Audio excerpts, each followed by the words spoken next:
ಆಂತರಿಕ ಜಗಳಕ್ಕೋ ಬಡದಾಟಕ್ಕೋ ಕಾರಣೀಭೂತ ಆಗ್ತದೆ. ಈ ಎಲ್ಲ ನೆಲೆಯಲ್ಲಿ ನಾವು ಇದನ್ನೆಲ್ಲ ಚಿಂತನೆ ಮಾಡಬೇಕಾಗಿದೆ ಇವತ್ತು. ಯಾಕಂದ್ರೆ ಇವತ್ತು ನಾವು ಏನಪ್ಪ ಅಂದ್ರೆ ಜಗಲ್ಲಿ ಹೇಳಿದ್ದು ನಿಮಗೆ, ಚಾರ್ವಾಕರು ಅಂತ ದೇವ್ರು ನಮ್ಮದಂತಾರೆ ಜಗದಲ್ಲಿ 3 ನಂಬರ್ ಇದ್ದಾರೆ. ಇದು ಬೆಳೀತಾ ಹೊರಟದೆ ಸೈನ್ಸ್ ಮತ್ತು ಅದೇ ಕಾಲಕ್ಕೆ ವೈಚಾರಿಕತೆ ಚಿಂತನೆ ಮಕ್ಕಳಲ್ಲಿ ಬೆಳೀಲಿಕ್ಕತ್ತದೆ. ಇದು ನಮಗೆಲ್ಲ ದೊಡ್ಡ ಬೆನಿಫಿಟ್.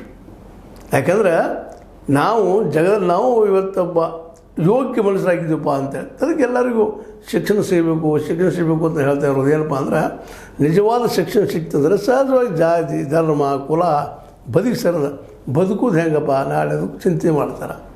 ಆಗ ನಮ್ಮ ಬದುಕಿಗೆ ಬೇಕಾದಂಥ ಸಮಸ್ಯೆಗಳಿರ್ತಾವಲ್ಲ ಅದ್ರ ಬಗ್ಗೆ ಹುಡುಕಾಟ ಮಾಡ್ಲಿಕ್ಕೆ ಶುರು ಮಾಡ್ತಾರೆ. ಇವತ್ತು ಅದಿಲ್ಲ.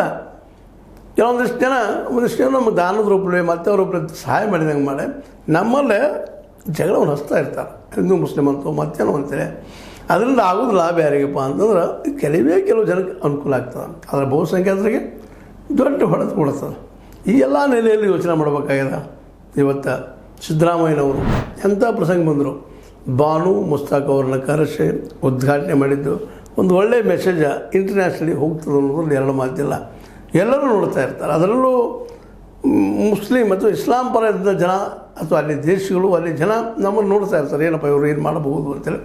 ಆ ದಿಶೆಯಲ್ಲೇ ನಾವು ಯಶಸ್ವಿಯಾಗಿದ್ದೀವಿ ಅನ್ನೋದು ಸ್ಪಷ್ಟ ಆಗ್ತದೆ. ಜೊತೆಗೆ ಬಾನು ಮುಸ್ತಾಕ್ ಅವರು ಸಹ ಭಾಳ ಖುಷಿಯಿಂದ ಇದ್ದರು ಈ ಸಂದರ್ಭದಲ್ಲೇ. ಯಾಕಂದ್ರೆ ಅವ್ರಿಗೆ ನಾನು ಈಗಾಗಲೇ ಒಮ್ಮೆ ಹೇಳಿದಂಗೆ ನಮ್ಮ ಧರ್ಮಕ್ಕಿಂತ ಇನ್ನೊಬ್ಬರ ಧರ್ಮೀಯ ನಮ್ಮನ್ನು ಗೌರವಿಸಿದಾಗ ಪ್ರೀತಿಸಿದಾಗ ಅದರ ಸುಖನೇ ಬೇರೆ ಇರ್ತದೆ ರೀ. ಅದು ಹೇಳಲಿಕ್ಕೆ ಆಗೋದಿಲ್ಲ. ಅದು ಇವತ್ತು